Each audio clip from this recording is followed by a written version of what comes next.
South Georgia I would consider as an Antarctic island rather than sub-Antarctic island.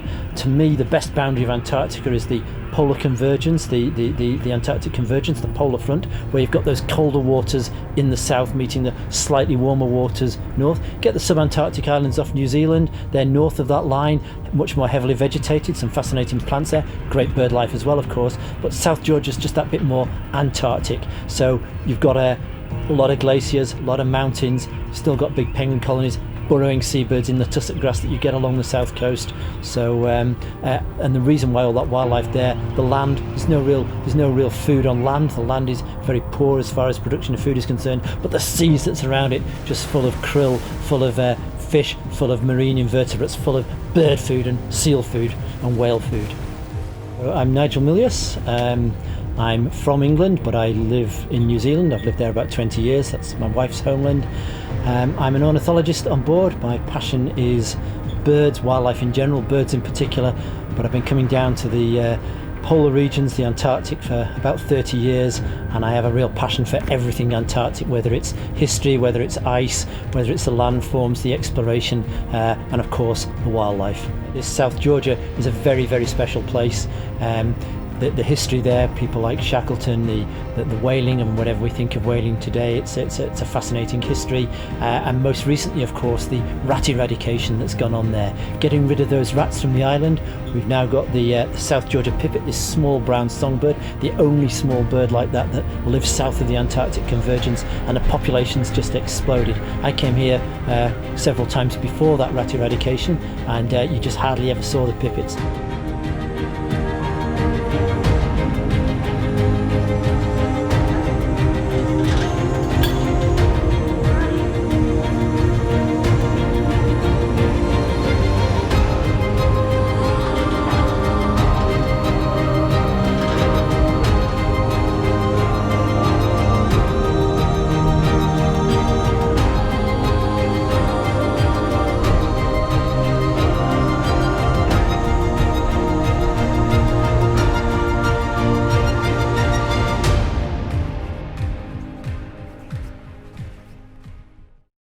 My name is Alexandra Hansen, and I am the onboard anthropologist and international studies specialist, and I'm really interested and fascinated in the history of the regions that we're traveling to. One of the first stops along the voyage was our visit to the Falkland Islands. We had the privilege of getting to experience the culture and the life there. For me, it's really interesting because the Falklands have been a subject of controversy for the last 500 years or so. So they've been dealing with issues over territorial claims and disputes between the Spaniards, Argentine, British, and also the French. So getting to see especially the relics of the 1982 conflict between Argentina and the UK, that was something that was fascinating to me because it was so recent in history and is still definitely prominent there. We also had the privilege of getting to go to West Point in the Falklands, where it's pretty much uninhabited except for these two lovely people that live there, this little family, and really it's used mostly as a sheep farm. But it's one of the places in the world where these two people live on this island and take care of it themselves. Very, very remote. My name is Alan, and this is my wife Jackie, and we are the managers of West Point Island. It's located in the far northwest of the Falklands Archipelago. It's a privately owned island. The gentleman who owns it is called Roddy Napier, and we have a contract to manage the island. We're the only two people that live here. We've lived here for the last 3.5 years, but it's our second time on the island. We lived here 20 years ago and spent 2 years working for the people that own the place. And so we had a good idea of what the place was about and what kind of work was involved. We're both native Falkland Islanders. We were both born in the capital, Stanley. I'm a 5th generation islander. My family have been here since 1840. My great-great-great-grandfather was one of the original British colonists that came out to start the first British settlement here. Jackie's a 4th generation islander. Native Falkland Islanders represent about 43 or 44% of the Falklands overall population now. The islands have got a total population of about 3,300 thereabouts, 3,000 of which are based in the capital, Stanley. It's a very busy and crazy world that we live in now. So having an island to ourselves is pretty special. A lot of peace and quiet, being surrounded by wildlife, vultures on the roof, albatross in the backyard, penguins on the beach.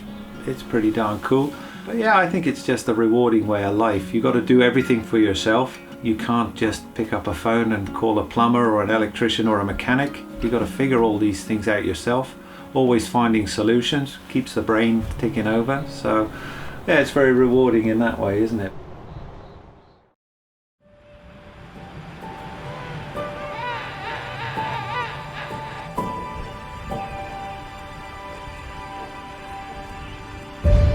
And then of course there's the penguins, and I know we're hoping to visit a couple of the very large king penguin rookeries here. They're amazing places. You get there, you can't really count king penguins accurately, but you know, maybe 100,000, maybe 200,000 birds there in front of you. Doesn't matter what the exact number is, hell of a lot. Huge area occupied by penguins, and if we're lucky enough to get the weather, spectacular backdrop of glaciers and mountains behind them as well. Fantastic place, some great sights. So this is our very first taste of South Georgia, and what better place to start than Salisbury Plain, home to hundreds of thousands of king penguins. And we have lots of penguins here, all of varying ages. We've got the ones in their very first downy molt, that very brown, fluffy looking feathers. We've also got young juvenile penguins here. And we've got, of course, the full adults. And some of them as well, these full adults, are in their catastrophic molts. So they're molt of all their new feathers they need for the season in order to be swimming and moving around efficiently. Means they have to molt all at once. And so here, the penguin breeding cycle can take 14 to 16 odd months. That's not just one season, and that's why we have varying ages here. You might see that some of these penguins look like they have a bit of a beer gut. That's just an extended fatty layer that they have because they leave a single egg onto the feet and they cover it with that fatty layer and they're incubating the eggs.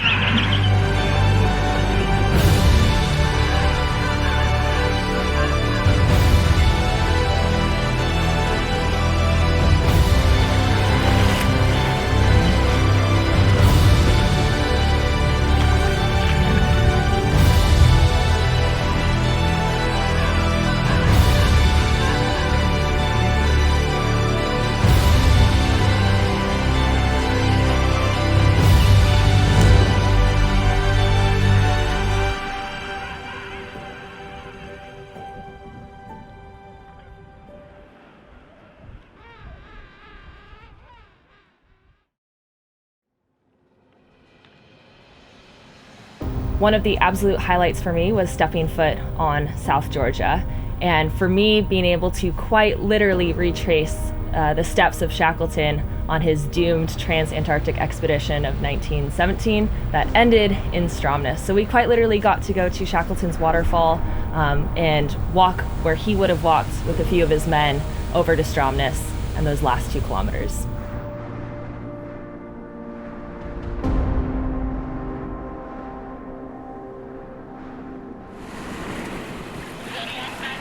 We got to go to Grytviken too and visit his burial site, his grave, and salute and toast to him and all of his accomplishments, his leadership and valor.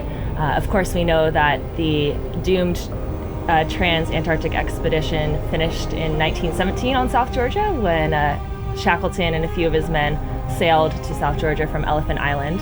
We got to see the remnants of the whaling industry there, this Norwegian settlement as well with the church and a few of the houses left over. Shackleton, of course, buried there. He died there in 1922, called in there on 2 of his expeditions. You've got other people exploring the inland of it, the people like Ludwig Cole Larsen, the German polar year station there in the 1880s, Duncan Cass with the South Georgia Survey in the 1950s, and lots of scientists doing some great studying of the birds and the seals there. A lot of what we know about albatross, for example, has been learned from projects run by British Antarctic Survey from South Georgia.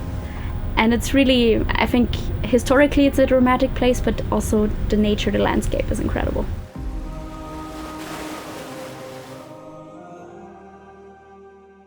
My name is Babsi Neubart.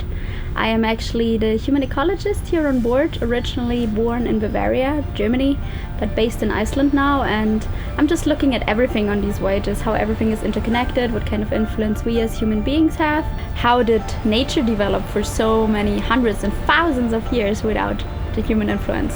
I think to see that, that's incredible, and just 5 days in South Georgia. Normally we don't have that much time. I just love this idea. I've been to the Falklands before, and I've been one time this season to South Georgia, and it exceeded all expectations. The wildlife, the scenery, and I'm so excited to return because throughout the season this island or these islands, they change, and they change just naturally away from us or from the human influence. And then of course getting to Tristan da Cunha, which is so far away from everything, is just incredible, and I don't even want to expect anything. So wherever I go new, I try to have as little expectations as possible, but of course there's a reason why we go there, and that's why it's so completely exposed, and because you have the chance to see the northern rockhopper penguins.